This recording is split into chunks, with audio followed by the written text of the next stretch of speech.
Das Wehrmachtsgespann Zündab KS 750 ist heute ein sehr beliebtes Sammlermodell. Die Zündab KS 750 wurde für die Wehrmacht konstruiert und gebaut in der Zeit von 1941 bis 1945. Restbestände, die noch auf Lager waren, wurden auch nach dem Krieg noch verbaut bis 1948, aber das waren nur 350 Stück so ungefähr. Das Besondere an der Zündab KS 750 ist der Seitenwagenantrieb.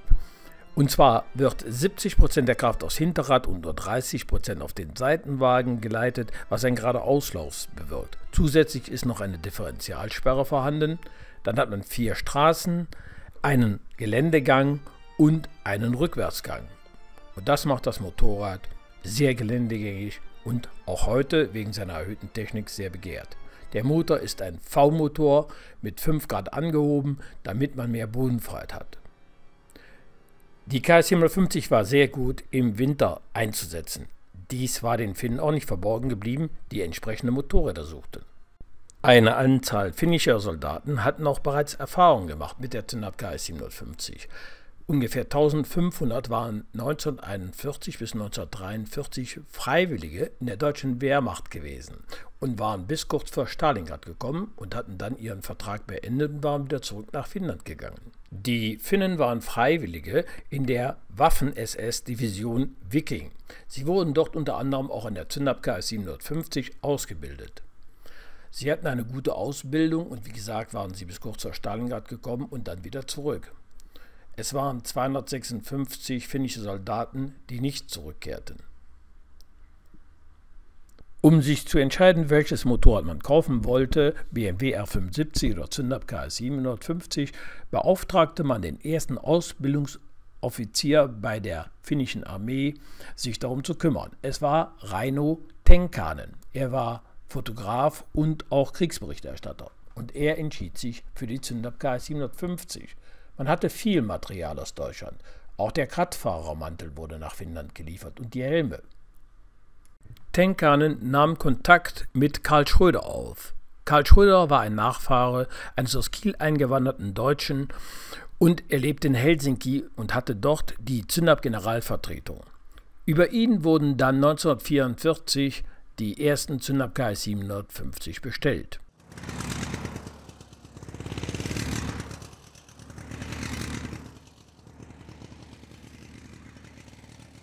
Die finnische Armee ließ auch die Bedienungsanleitung in Finnisch übersetzen und drucken.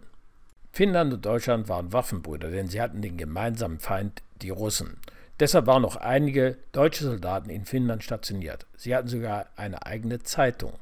Über Karl Schröder wurden dann bei Zündab die ersten Zündab KS 750 bestellt. Zündab verlangte fast den doppelten Preis von den Finnen und sie zahlten gerne, denn sie waren begehrt, diese Fahrzeuge zu bekommen. Die Lieferung erfolgte nach dem englischen Begriff FOB, Free on Board. Das hieß, Zündab musste bis Stettin die Fahrzeuge liefern und war dafür verantwortlich. Erst wenn sie auf dem Schiff waren, ging die Gefahr der Zerstörung oder Beschädigung auf die Finnen über. Als dann eine Lagerhalle mit 36 Zündab KS 750 zerstört wurde, brauchte Finnland diese nicht zu bezahlen.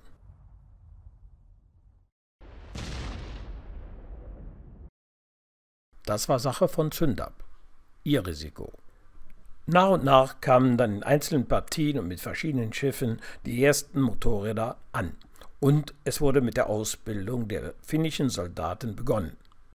Die Motorräder hatten die gleiche Ausführung, wie auch für die Wehrmacht ausgeliefert wurde. Das Einzige, was anders war, war vorne das querstehende Nummernschild.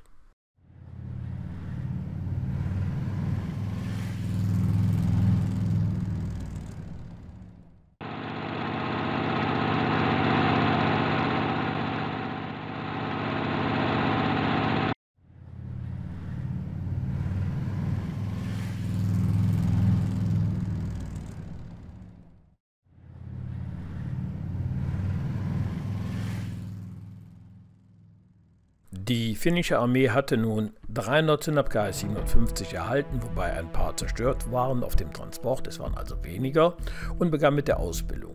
Aber die politische Lage hatte sich mittlerweile geändert. Russland und Finnland haben einen separaten Friedensvertrag abgeschlossen. Darin waren die Finnen dann verpflichtet, die deutsche Wehrmacht aus Finnland zu vertreiben. Nun mussten also die Zündab-KS 750 eingesetzt werden, obwohl von Deutschland geliefert, um die deutschen Truppen aus Finnland zu vertreiben. Die Deutschen zogen sich dann zurück in Richtung Norwegen, nach Norden. Sie hatten die Absicht, noch die letzte verbleibende Nickelgrube, die sehr wichtig war für die Stahlproduktion, so lange wie möglich zu verteidigen. Die Finnen lieferten einen harten Kampf, man nennt es den Lapplandkrieg. Und obwohl man 3 Monate bereits im Kampf war, bezahlten dann die Finnen über die schwedische Botschaft die letzten 125 Zündab-KS 750 an die Zündab-Werke. So war das eben. Sie waren korrekte Geschäftsleute. Auch während sie mit den Deutschen kämpften, bezahlten sie in Deutschland.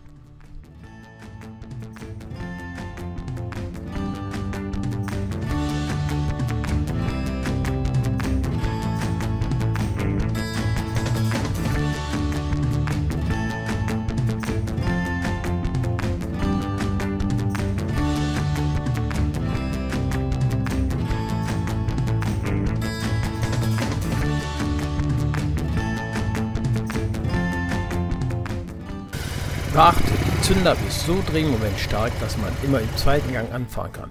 Der erste reicht voll und ganz aus fürs Gelände und der erste Geländegang ist an für sich nur dafür da, um mit marschierender Truppe mitzufahren.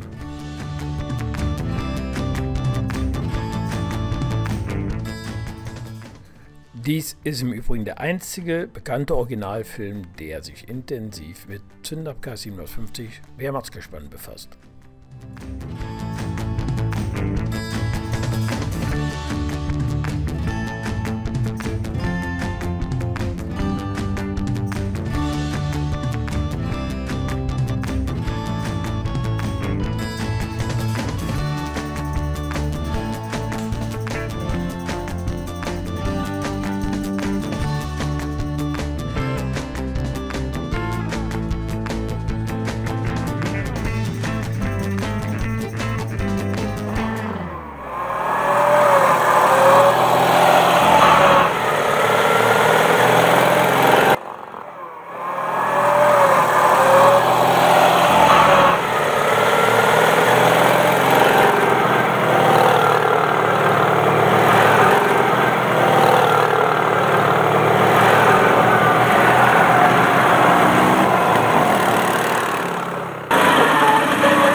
Früher war es Training für den Ernstfall. Heute sind die Wehrmachtsgespanne gesuchte Freizeitobjekte. Man kann mit ihnen eine ganze Menge Spaß haben, Abenteuer erleben, Männerreisen machen. Frauen lieben das nicht immer so sehr, das Wasser zu treiben und im Matsch zu wühlen.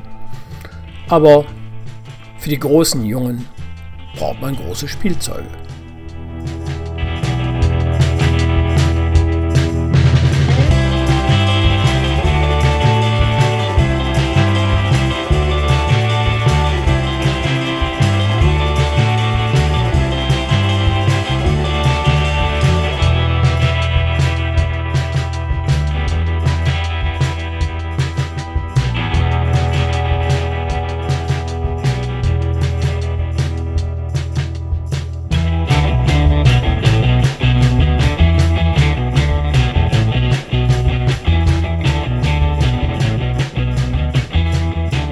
Zündapp KS750 und BMW R75 waren die ersten Motorräder mit hydraulischer Bremse und das ist heute noch sehr wichtig.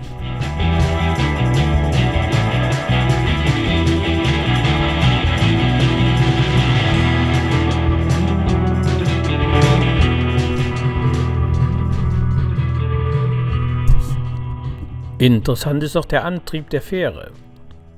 Hier musste man auch selber mitarbeiten, wenn man auf die andere Seite wollte. Energiesparen auf jeden Fall.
Und nachdem die Finnen jetzt endlich ihre Maschinen haben, hatten sie eine Probefahrt unternommen und zum Schluss hält der Chef ihnen noch eine schöne Rede, damit sie wissen, was wichtig war, was sie falsch gemacht hatten. Alle hören andächtig zu, so wie es sich gehört.